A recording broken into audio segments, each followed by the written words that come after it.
Guru Nanak Dev Ji is the founder of the Sikh faith, and the first word that we utter every morning, even in the opening of our holy scripture, the Guru Granth Sahib Ji, is Ik Onkar. That Ik is not about just there's one God, we all worship that one God, and I think a lot of people maybe don't see beyond that, even people who are of the Sikh faith. The Ik is about oneness of the whole universe.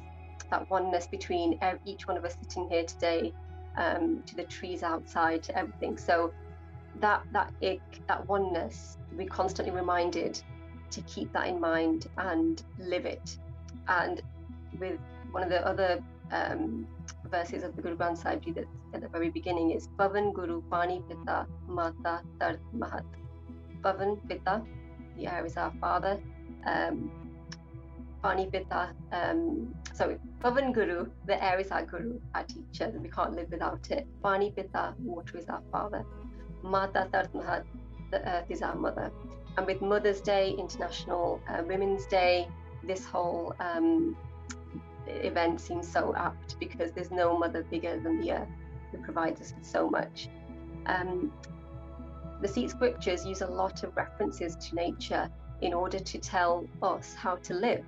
So some of the lines from Gurbani are Re man aisi harsiyo preet kar jaise machli neer. Let's love the divine, and the divine is not just God, it's the whole of creation. Let's love the divine as a fish surrenders to water, also as lotus does to water. So when a lotus floats on the water, the flower doesn't care about the ripples beneath, it just floats along, sharing the fragrance, bringing happiness to people. And we're given so many references like that in our prayers when nature is on its best behavior, and we need to replicate those behaviors and live in harmony.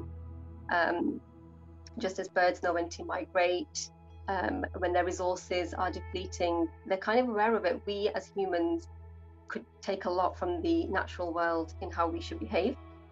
There are various references in the Guru Granth Sahib Ji about trees and birds. So trees are given a special significance. And one of the quotes that refers to this is Sant pave hove man sital agan antar dukhi Guru Nanak go Prabhu Dikhaya Jalthal de Bhavan Rukhi. And that's basically saying you will find peace and you will find me. You will find me in the air, in the water, in the woods, in the trees and the forests. So people who may be doing some pilgrimages or practices where they are searching for God or searching for some divine light, it is all around us. It is in everything we see and do, in the people that we come across and the animals. And Guru Har Rai Ji was our seventh Guru who took a particular appreciation for the natural world. He set up animal sanctuaries. He promoted the use of medicinal herbs and plants and the properties of them. And many Gurdwara, places of worship for Sikhs, were built alongside water because they wanted to make sure that the pools alongside supported marine life. And all over Kiratpur, which was the town that was established, it was full of parks and gardens. So the well-being benefits of nature, it's a very mutual relationship that we have. Nature helps us as much as we can protect it. Fruit-bearing trees, flowers were planted everywhere. And once that happens, birds are attracted to the area and it becomes such an idyllic place to live. So another one that I just want to put out there is Kaun Pani Dharti Aakas Kar Mandir Har Bane. And that means air, water, earth, sky. The Lord has made these his home and temple. You do not need to always go to a place of worship to worship. It's all around us, all pervading.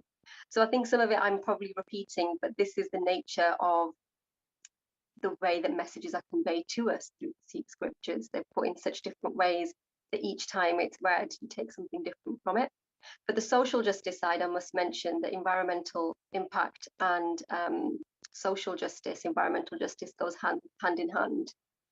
So we must give this a much more holistic view, which is why at Eco Sikh particularly we're trying to take the both aspects hand in hand and maybe look at some of the social issues that are affecting people more than the environmental and make those links and make them realize that actually it's So I'll finish off because I'm conscious of time. I actually don't know how many minutes I'm over, but I'll finish off by just saying what we say at the end of every prayer for Sikhs. It's Nanak Naam Chardi Kala Tere Pane Sarbat Pala Pala. And Sarbat is, it's all of the beings, all of the universe. And so at the end of every Sikh prayer, it's asking for the well-being of everyone and everything, because it's not about the individual. If we're all linked, then we all pray for each other and everything.